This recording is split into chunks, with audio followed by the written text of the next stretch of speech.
ngày nắng dương một bằng riêng và bong bóngระเบียบថាយើងឥឡូវគឺ Gmail ឥឡូវគឺអាចselfie មុខបានដូចមិនចាញ់ Facebook បានទេ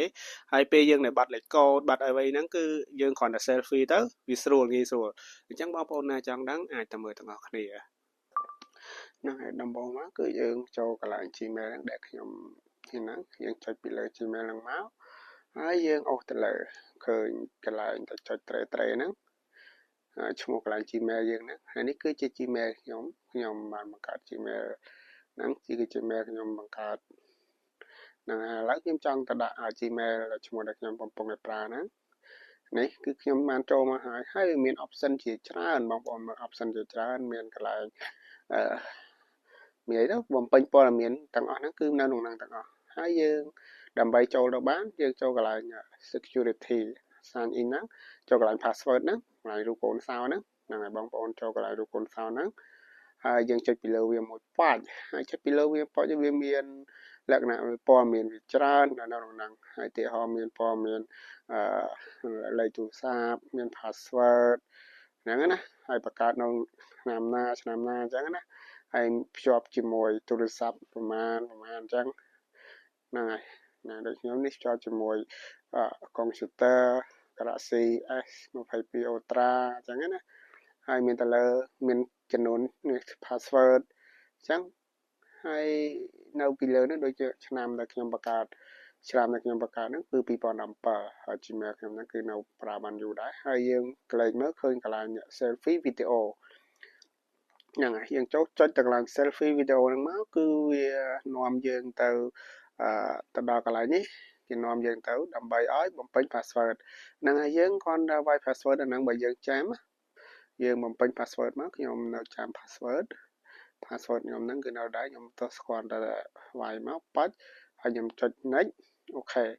ហើយវាកំពុងតែរាវមើលថា password ហ្នឹងប្រកាសจะត្រូវជាមួយ Gmail អត់ហើយវាចូលមកដល់កន្លែងនេះបងប្អូនរកហ្នឹងហើយវាឲ្យយើងដាក់ទូរស័ព្ទថតមកយ៉ាងម៉េចវាណែនាំអញ្ចឹងណាហ្នឹងហើយយើងមកព័ត៌មានខ្ញុំមកចាំអង់គ្លេសបងប្អូនចេះមើលទៅហើយយើងចុច continue យើងអូសមកក្រោមទៀតយើង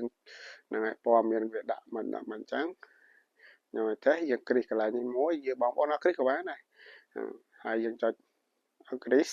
ហើយនេះគឺរបៀបគេថាណែនាំរបៀប selfie មកអីមកឲ្យងាកមុខងាកមាត់មកអញ្ចឹងណាហ្នឹងហើយមើលតាមហ្នឹងទៅបងប្អូនបន្ទាប់មកយើងចុច next ហើយរងចាំបន្តិចចុច allow ហើយមកដល់កន្លែងនេះយើងចុច start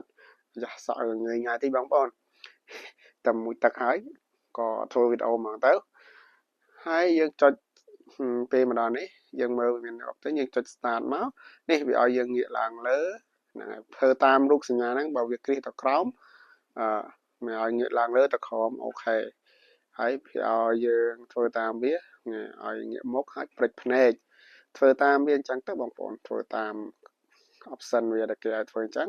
ហើយមកដល់កន្លែងនេះគឺវាលោតអូខេអញ្ចឹងយើងការដាក់ selfie scan មុខរបស់យើងនេះគឺអូខេហើយយើងងាយស្រួល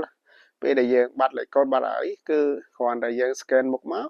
វាស្គាល់នឹងប្រហែលហ្នឹងហើយវាស្គាល់ហ្នឹងហើយគេថាយើងនឹងបានធ្វើជោគជ័យហើយនៅវេលាម៉ោងប៉ុន្មានអញ្ចឹងវាដាក់ option នៅហ្នឹងទាំងអស់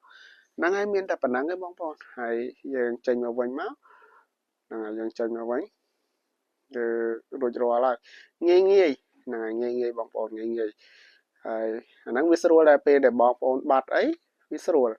គ្រាន់តែយើងផ្លេចលេខកូដអីយើងគ្រាន់តែ selfie បន្តិចវាលោតលេខកូដមកភ្លាមវាស្គាល់វាអីចឹងគេថាហ្នឹងគឺជា Gmail របស់យើងហើយយើងងាយស្រួលអញ្ចឹងបងប្អូនធ្វើតាមខ្ញុំបាច់ភ័យថាបាត់ទេអញ្ចឹងធ្វើទាំងអស់គ្នា